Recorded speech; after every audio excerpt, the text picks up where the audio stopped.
چندین سالا سنور devera Amêdiyê jilayê firoka û topxaneyên Supayê Tirkiye ve dihête bordûmankirin û dihan hawlatî şehîd û birîndar bûyne.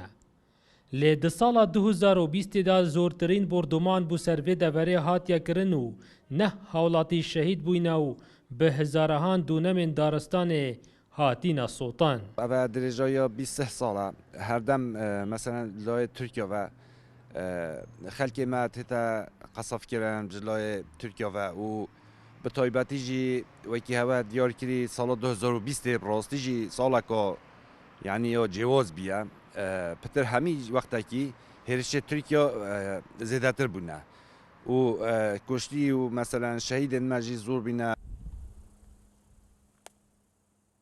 Bordûmana Supayê Tirkiye bû ser vê deverê bûye sedem bi dihan gund hatîne berdan û şinavbirin. Projeka zora gundê de devera me devera Amêdiyê hatîne çûlkirin ji ber egerê var bordûmaniya çünkü ev gund dexir ew gund bûn ew ê xelkê wê terş û tewalê xidan kir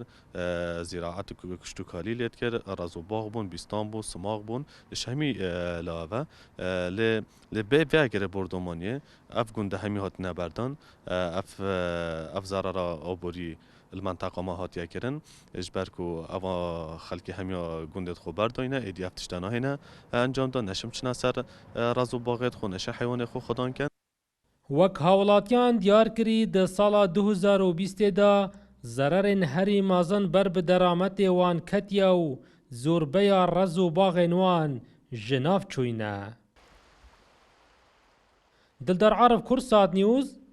دبرا آمیدیه